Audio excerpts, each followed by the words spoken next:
सोलापुरात रोहित पवार आणि गोपीचंद पडळकरांच्या समर्थकांचा वाद विकोपाला गेला। पडळकरांचे समर्थक शरणू हांडेंचं अपहरण करून मारहाण केल्याचा आरोप करण्यात आला। या प्रकरणी आरोपींना कर्नाटकातून पोलिसांनी ताब्यात घेतलंय। शरणू हांडेंवर शासकीय रुग्णालयात उपचार सुरू आहेत।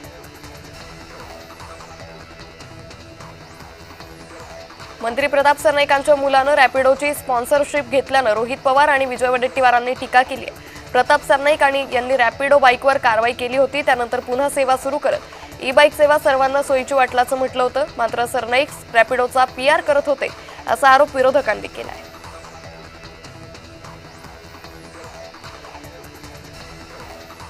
नाशिकमध्ये मनसे आणि ठाकरे गटातील स्थानिक पदाधिकाऱ्यांची आज महत्त्वपूर्ण बैठक होणार आहे। संभाव्य युतीच्या पार्श्वभूमीवर हे मनोमिलन होत असून स्थानिक स्वराज्य संस्थांच्या निवडणुकीसाठी एकत्र काम करण्यावर चर्चा होण्याची शक्यता आहे।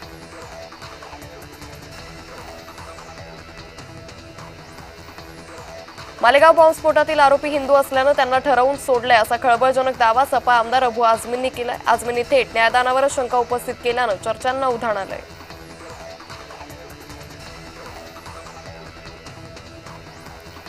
बच्चू कडू यांच्या प्रहार संघटनेकडून पुण्यात शेतकरी हक्क परिषदेचं आयोजन करण्यात आलं। माजी खासदार राजू शेट्टी, अजित नवले, आमदार कैलास पाटील यावेळी मार्गदर्शन करणार आहे। गेल्या काही दिवसांपासून बच्चू कडू शेतकरी कर्जमाफीसाठी राज्यभर आंदोलन करत आहे। शेतकऱ्यांना लवकर कर्जमाफी व्हावी यासाठी या हक्क परिषदेचं आयोजन करण्यात आलंय।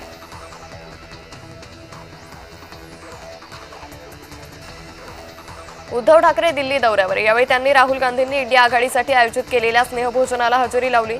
यात उद्धव ठाकरे 6व्या रांगेत बसल्याचे फोटो समोर आलेत। कमल हसन यांच्याही मागे ठाकरे बसल्याचं दिसतंय।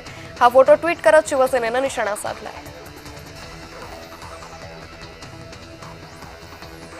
ठाकरे गट 11 ऑगस्टला राज्यभरात जनआक्रोश आंदोलन करणार आहे। कलंकित आणि भ्रष्टाचारी मंत्र्यांची हकालपट्टी करा अशी मागणी या मोर्चातून करण्यात येणार आहे। महायुती सरकार विरोधात ठाकरे गट आक्रमक झालाय।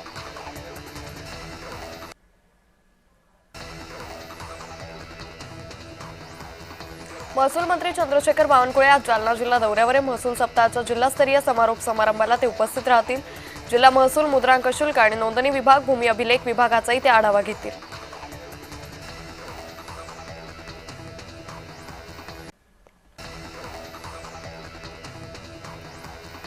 सात ऑगस्ट 1990ला मंडल आयोग लागू झाल्याची घोषणा करण्यात आली होती। हा दिवस ओबीसी अधिकार दिन म्हणून साजरा केला जातो।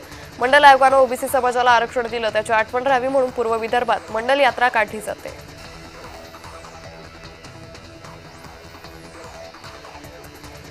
ऑगस्ट महिन्यात हापूस आंब्याच्या झाडाला मोहर येण्याची प्रक्रिया सुरू झाली आहे। मालवणच्या कुंभार माठ इथं उत्तम फोंडेकर यांच्या बागेत आंब्याला मोहर आलाय।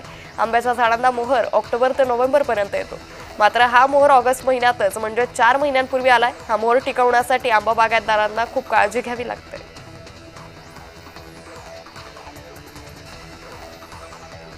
नाशिकच्या चांदवड तालुक्यात पावसानं विश्रांती घेतली आहे। यामुळे शेतकरी संकटात सापडला असून दुबार पेरणीचं संकट आहे।